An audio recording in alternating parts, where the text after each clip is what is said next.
geografica protetta IGP, che è stato esteso anche ai prodotti non alimentari. Cosa c'entra con la cultura, dicevo? C'entra perché è cultura, perché si parla di tradizione, si parla di territorio, si parla di radici. Quindi noi facciamo riferimento a quelle che sono le attività sulle quali specialmente la provincia di Venezia è nota ai più nel mondo. Il vetro di Murano e i merletti di Burano. Infatti ringrazio oggi per la presenza Massimiliano Zane, maestro artigiano dei merletti, e Ludovica Zane, che poi ci parleranno delle loro attività. Allora si diceva una tutela dall'Europa per le produzioni di qualità, in cui un ruolo centrale viene ad avere proprio Venezia come per quanto riguarda il vetro e i merletti. Allora questo regolamento, che è stato pubblicato, se non vado errata, nella Gazzetta Ufficiale dell'Unione Europea il 27 ottobre del 2023, è il regolamento 2023/2411, riguarda appunto la protezione delle indicazioni geografiche per i prodotti artigianali e industriali. È importante sotto molti punti di vista, ma quello che che balza agli occhi è perché è importante, perché combatte la contraffazione. Quindi abbiamo in questo regolamento che riguarda le nuove IGP non alimentari, una tutela dell'artigianato locale come certificazione di qualità. È vero che poi questa normativa verrà applicata nel 2025, ma poi sentiremo anche dall'assessore Costalonga l'iter che ci ha portato a questo regolamento. Allora si diceva: è opportuno concedere la protezione nella consapevolezza dell'autenticità dei nostri prodotti. Quindi porrei l'accento proprio su queste parole: protezione, consapevolezza, autenticità. Quindi voglio vedere in questo regolamento anche un sistema di protezione armonizzato e necessario per portare una certezza giuridica ai portatori di interesse e soprattutto per prevenire la violazione di diritti di proprietà intellettuale relativi ai prodotti artigianali e industriali. Quindi parliamo di metodi di produzione locali appartenenti al patrimonio culturale, sia nel settore agricolo che artigianale e industriale. Quindi questo regolamento, ritorno ancora al concetto di cultura, ha lo scopo anche di assicurare la valorizzazione delle tradizioni produttive e commerciali. Quindi anche un singolo produttore può essere considerato un richiedente. Altra cosa che mi ha colpito nella lettura di questo regolamento è stata la classificazione delle procedure. Il regolamento parla di procedure che devono essere, per ottenere appunto l'IGP, efficienti, prevedibili e rapide. Quindi non vorrei poi che tutto questo andasse ad incastrarsi nei meandri di quella burocrazia di cui purtroppo l'Europa, e non solo, ci fa soffrire. Quindi portatori di interesse dovrebbero svolgere attività di promozione anche nei confronti dell'opinione pubblica. All'articolo 4, e poi mi taccio, si dice che i prodotti realizzati interamente a mano o con strumenti manuali o digitali in cui il contributo manuale è fondamentale, cioè questi saranno i prodotti che, al di là di quelli alimentari, potranno fregiarsi del titolo di IGP. E poi il concetto di tradizionale, riferito ad un prodotto originario di una determinata zona geografica quando esiste un uso storico di questo prodotto, comprovato da un prodotto da parte di produttori di una comunità per un periodo che permette di tramandare le conoscenze da una generazione all'altra.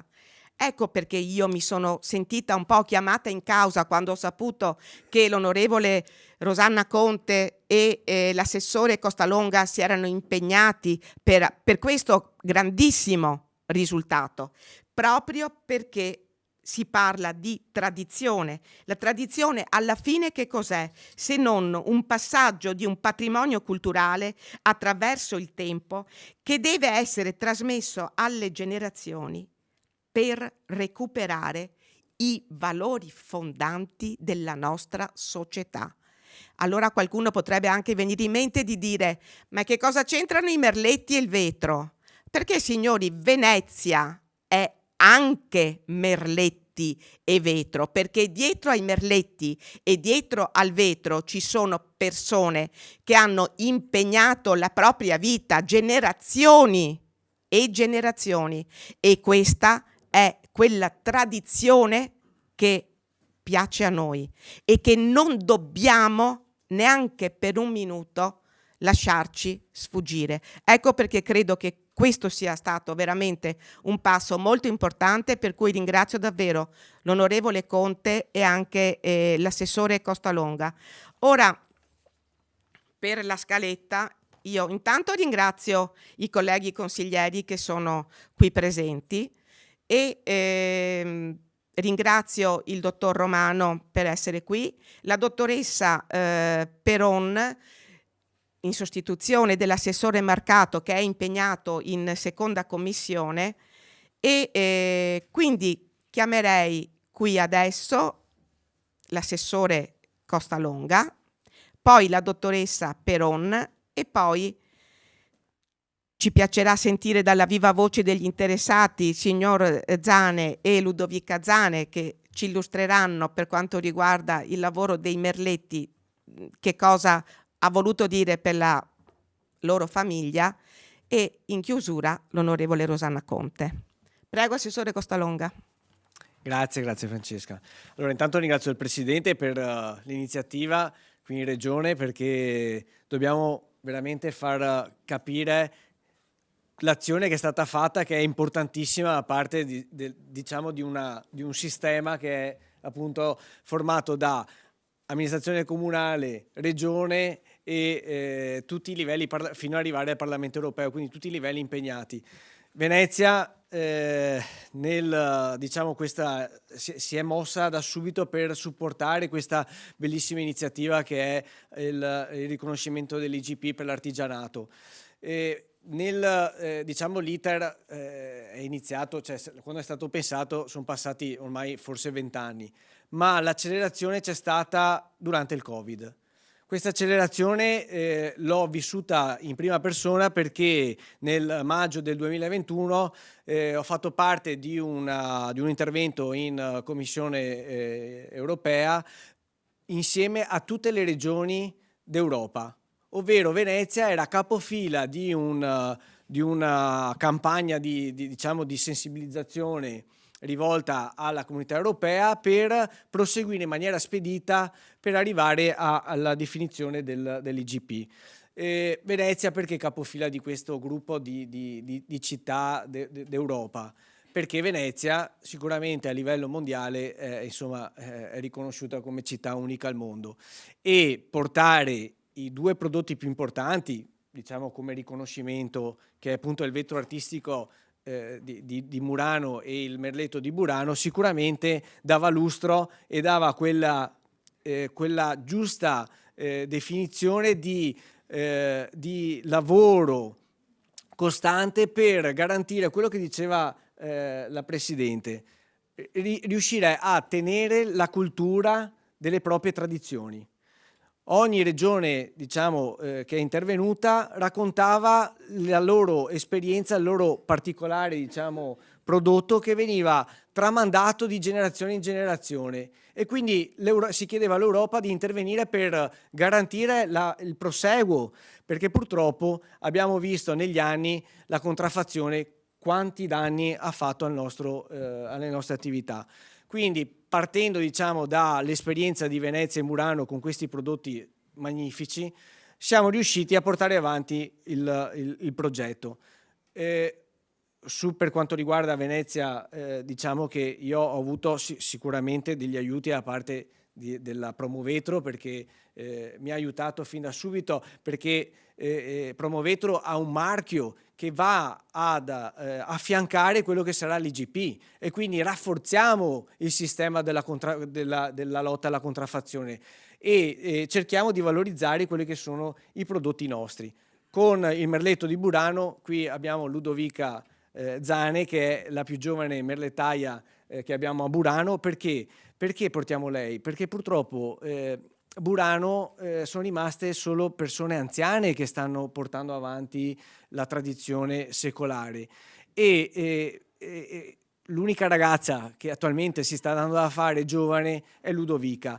Ma noi il messaggio che portiamo anche con l'IGP è quello di garantire il futuro a queste ragazze. Magari si potrebbero aggiungere altre ragazze ad avvicinarsi a questo sistema, perché noi con questa lotta alla contraffazione, con la valorizzazione dell'IGP, diamo una spinta, una forte, diciamo, rassicurazione a chi prenderà questo mestiere, e dando appunto un futuro, perché noi possiamo dire che bello il merletto, ma se effettivamente non garantiamo una certa economia a chi vi lavora, il merletto andrà a sparire, e oltretutto a far danni importanti alla città di Venezia, perché come dicevi tu, Francesca, Venezia è tutto cultura, camminiamo, è cultura, ma tutto quello che vediamo, palazzi, sono stati sempre costruiti e c'è la mano sapiente della persona, dell'artigiano, che porta con sé tradizioni millenarie. E quindi noi dobbiamo garantire il proseguo di questo sapere. E domani andiamo a rischio veramente che nei palazzi veneziani, dove ci sono merletti che sono stratosferici, sono veramente bellissimi, Palazzo Ducale, ce ne sono veramente di opere incredibili, non ci sarà più nessuno che le possa anche restaurare. Quindi facciamo un danno anche al patrimonio che noi abbiamo con noi, portato da chi appunto è stato mano sapiente. Quindi noi, e concludo, perché l'amministrazione comunale appunto ha dato il suo contributo, e ognuno di noi deve fare sistema e portare a termine questa bellissima iniziativa. Sono contento perché il testo che è stato scritto e che sta seguendo l'onorevole Conte è un testo veramente che la paura era quella dell'IGP che potesse non dare quel valore ai prodotti e generalizzare magari la cosa ai prodotti. Invece il testo lo si sta scrivendo in maniera attenta e dando diciamo valore a tutti i prodotti che veramente noi li vediamo qui dietro, che scorrono nelle immagini, che danno lustro alla nostra città. Quindi io vi ringrazio, io concludo così, dando disponibilità alla Regione Veneto e appunto al Parlamento come Comune di Venezia di continuare a rafforzare questa idea nel nostro territorio. Grazie. Grazie Assessore Costalonga.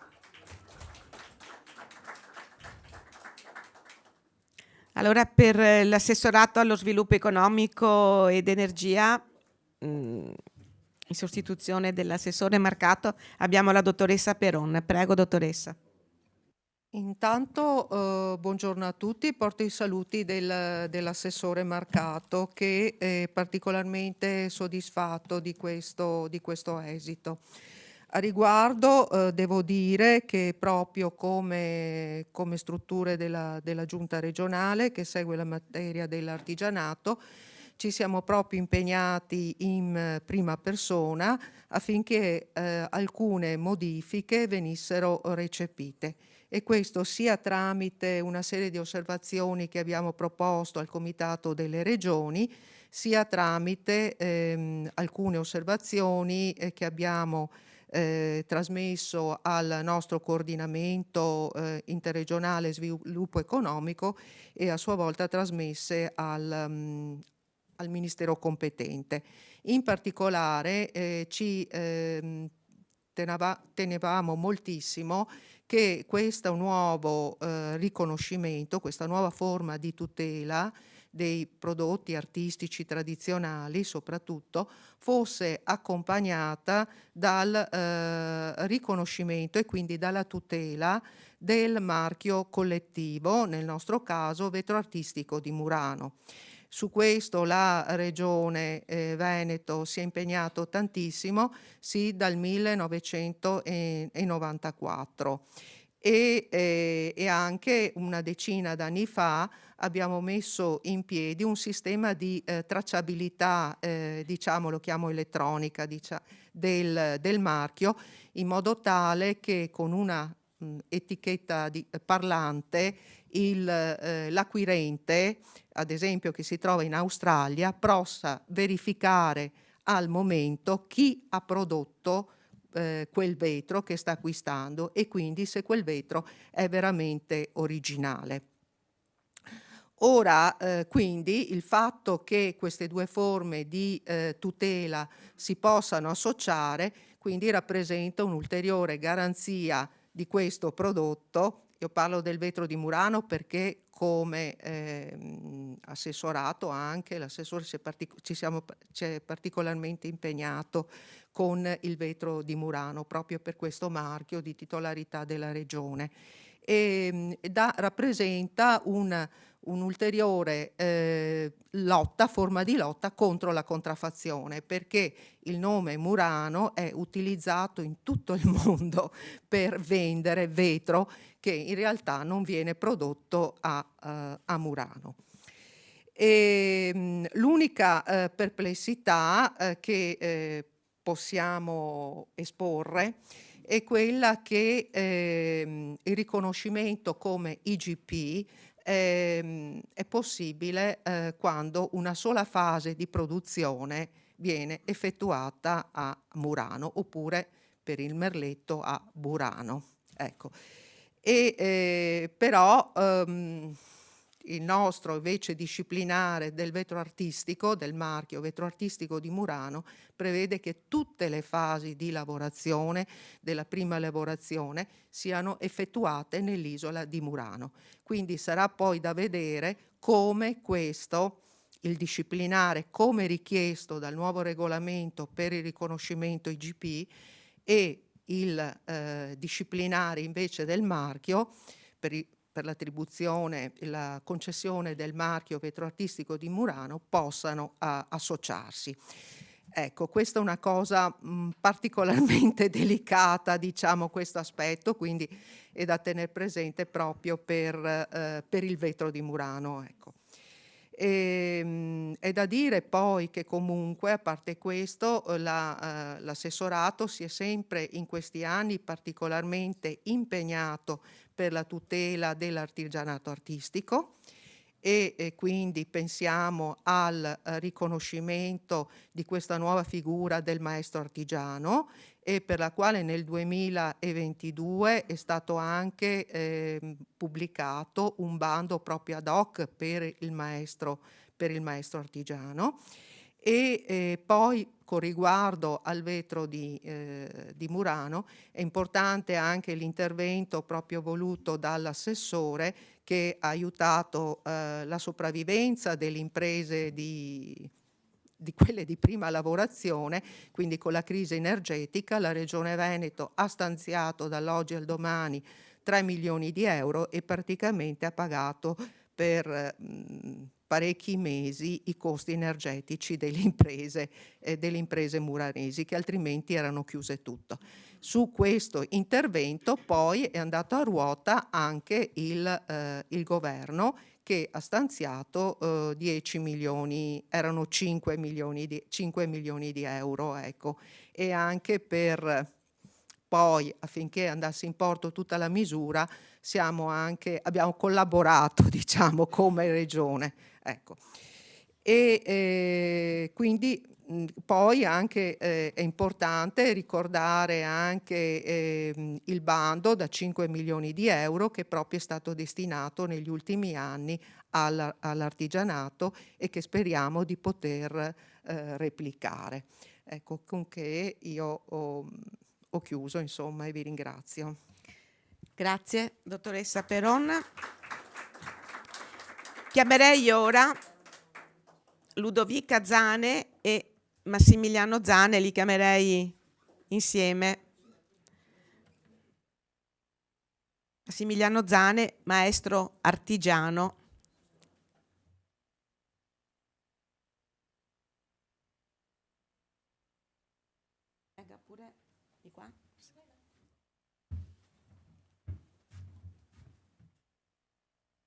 Buongiorno a tutti, io sono Massimiliano Zane, insignito dalla Regione Veneto come maestro artigiano per il merletto, sia io che mia madre.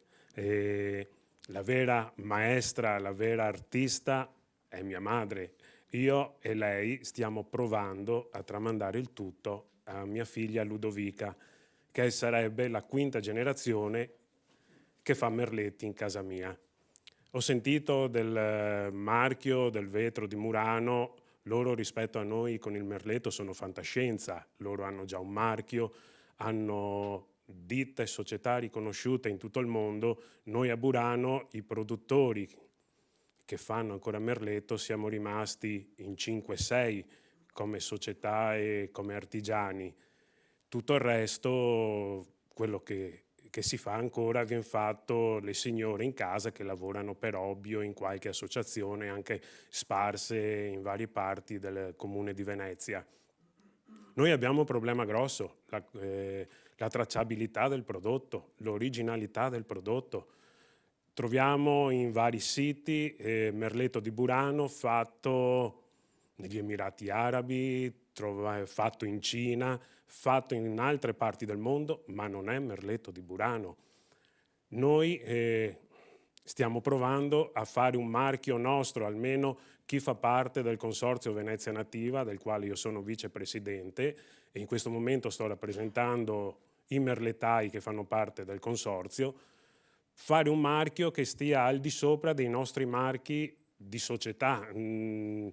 Cioè, perché io posso garantire il mio prodotto, quello che faccio io, quello che fa mia madre, ma non posso garantire un prodotto fatto da terzi, non posso garantire nulla. In questo modo sarebbe forse l'unica strada per salvaguardare la produzione del merletto. Come diceva l'assessore Costalonga, noi abbiamo un piccolissimo problema.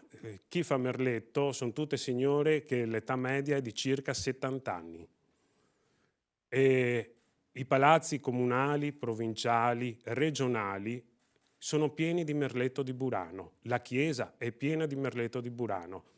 Come tutto è deperibile. Se noi vogliamo portare avanti, conservare il prodotto, noi abbiamo bisogno di maestranze che siano in grado di restaurare il tutto. Io vi posso dire che attualmente a Burano in grado di restaurare merletti le contiamo sulle dita di una mano, le signore che sono in grado di farlo. Età media 70 anni.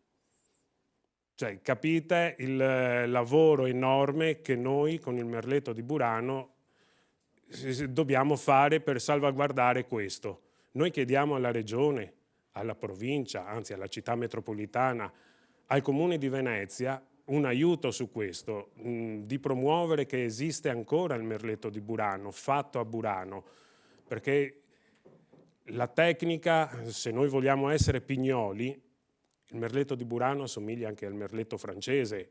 Lo si sa dalla storia che con Luigi XIV Venezia manda le proprie merlettaie in Francia, poi le ritira subito. E per salvaguardarlo noi abbiamo bisogno che le istituzioni ci aiutino a formare, a creare un marchio, una tracciabilità del prodotto, ma soprattutto avere la possibilità di avere nuove leve e, come detto prima, senza un adeguato compenso un'adeguata istruzione, perché ormai non possiamo più mettere una bambina, una ragazza con il tombolo in mano a lavorare ad ago, cioè deve avere un'istruzione, deve conoscere la storia, deve sapere quello che sta facendo, perché altrimenti, come è successo a mia madre, abbiamo chiesto un riconoscimento da un'istituzione milanese, ci hanno detto di no, nonostante lei abbia un diploma regionale come esperta merlettaia, come abbia premi ricevuti in tutta Italia, gli ho detto di no perché alla quinta elementare.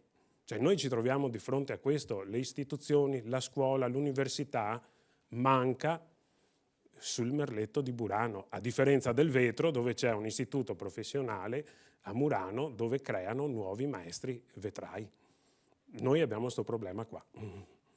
Se la regione ci aiuta, forse riusciamo a vivere. Grazie.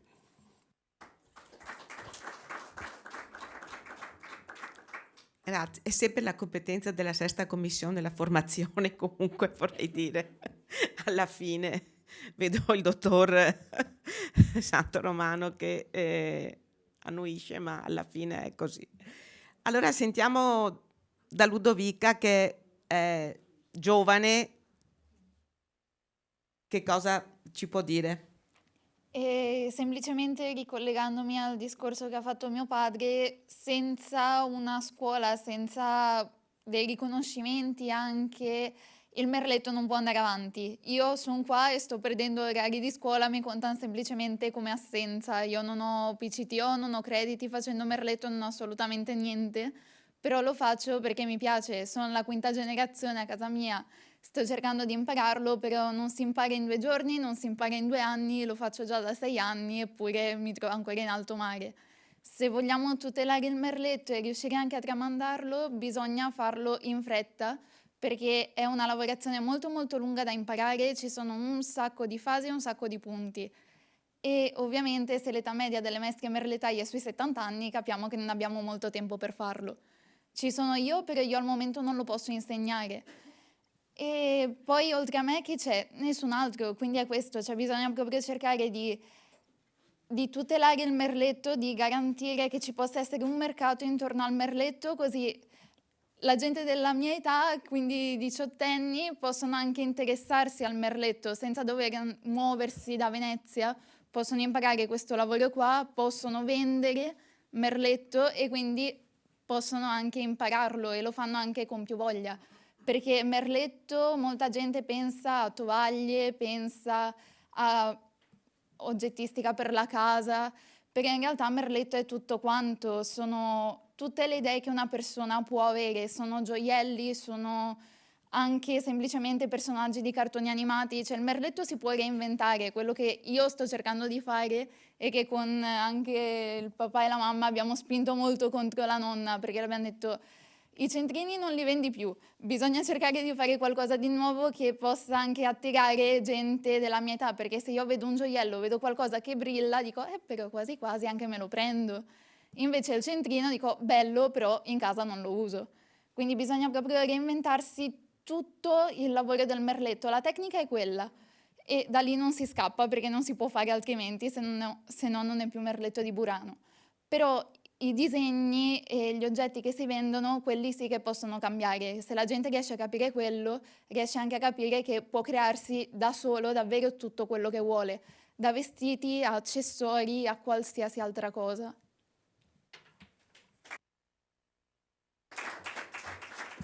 Grazie. Onorevole Rosanna Conte, prego.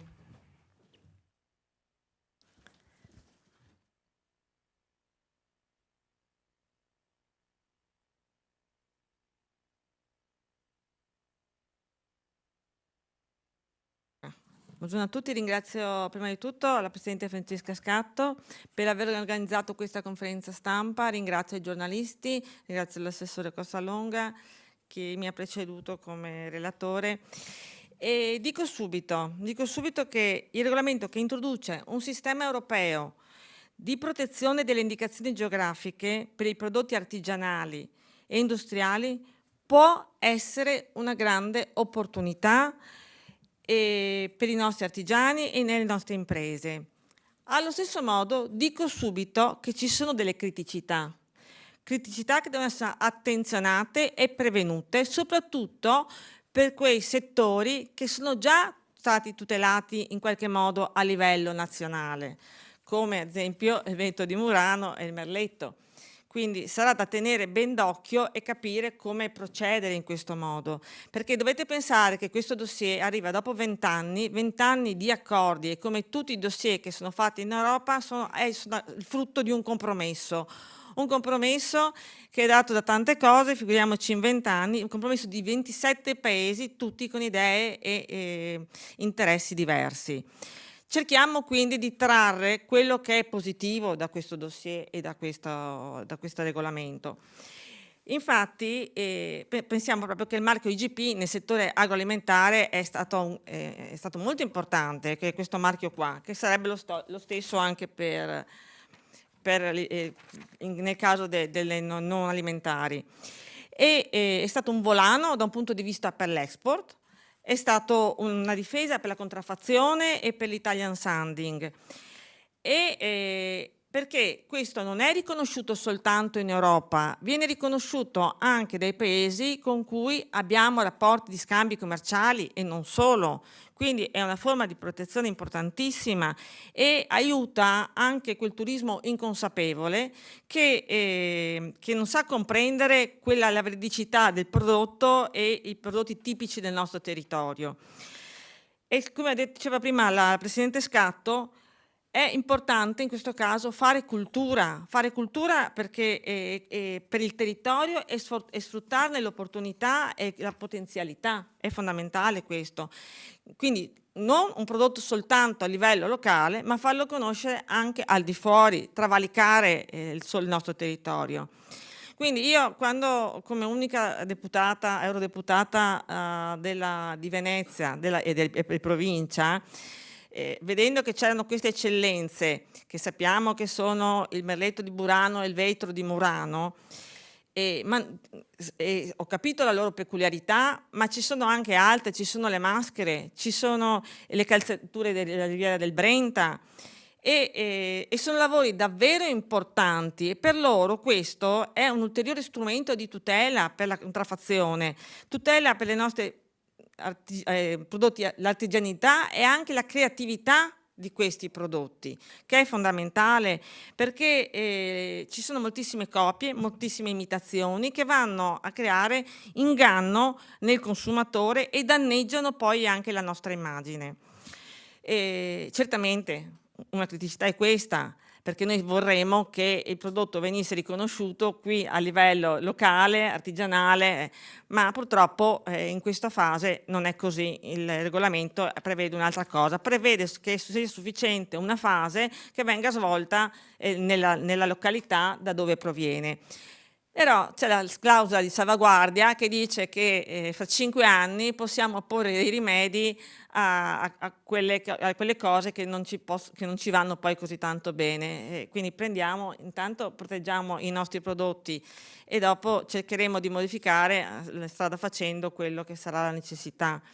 Perché giustamente Burano, i merletti di Burano, i veti di Murano potranno sollevare dei dubbi, dicono: e noi adesso cosa facciamo? Quale normativa applichiamo?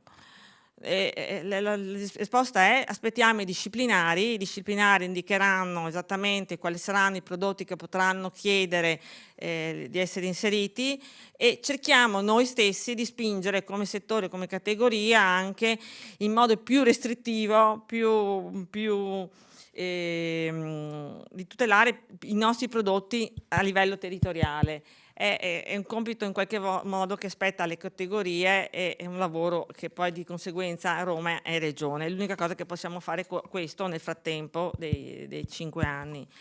Dopodiché io ritengo che per chi invece non ha una protezione giuridica e non ha sia un importante volano perché per lo sviluppo, la produzione, per snellire, e la cosa più importante però è quella di snellire la burocrazia, che prima la Francesca ha detto che l'Europa l'Europa, la burocrazia cerca di snellirla e più che altro diciamo che a Roma che la riempiono un po' di più. Sì, dell'oro, ecco. Quindi si fanno di tutto per... l'Europa controlla, ecco.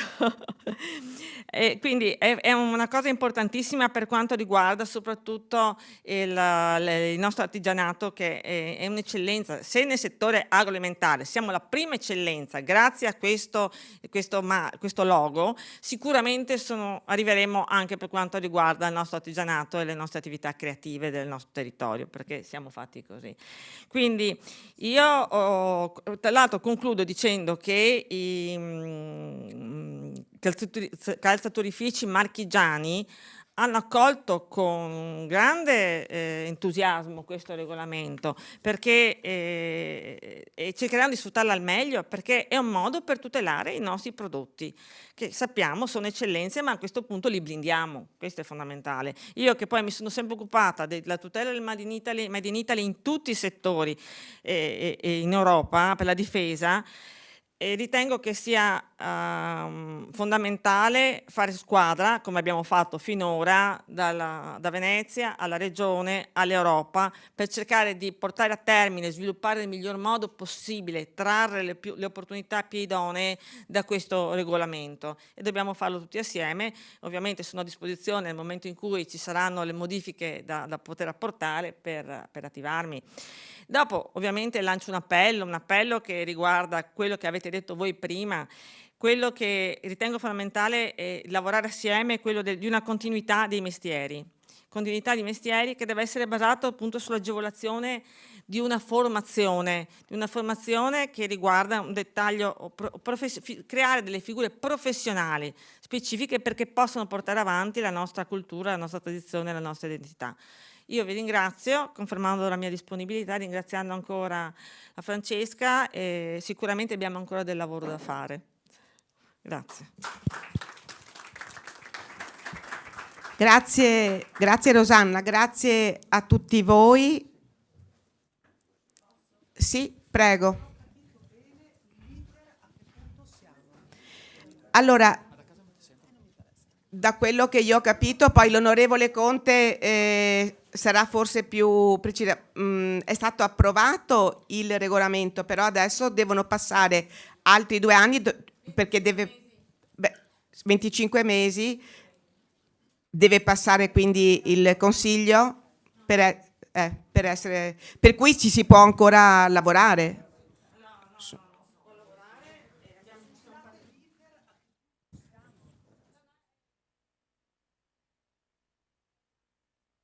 Il 2 maggio è stato raggiunto l'accordo politico tra Consiglio e Parlamento europeo. 12 settembre il Parlamento ha approvato la sua posizione in prima lettura.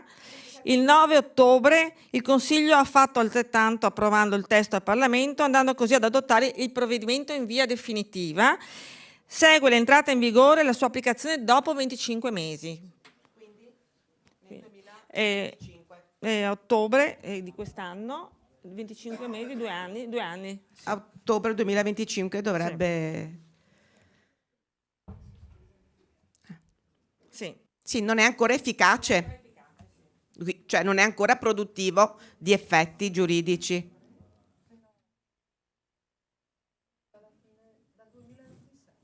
Sì, 2025, 2026. Beh. Basta, sono 25 mesi. Quindi mi risulta la pubblicazione ad ottobre sulla Gazzetta Ufficiale dell'Unione Europea, per cui bene. Se non ci sono altre domande, ecco, rinnovo i ringraziamenti e vorrei far notare una cosa. Questo si chiama fare squadra, si chiama lottare perché il Veneto venga sempre riconosciuto come eccellenza, così come sono eccellenze, tutto ciò che produciamo è eccellente. Dobbiamo essere non solo fieri di questo, ma dobbiamo sempre farci parte attiva affinché questo sia veramente nella convinzione nostra, il nostro patrimonio, la nostra tradizione, le nostre radici. Grazie.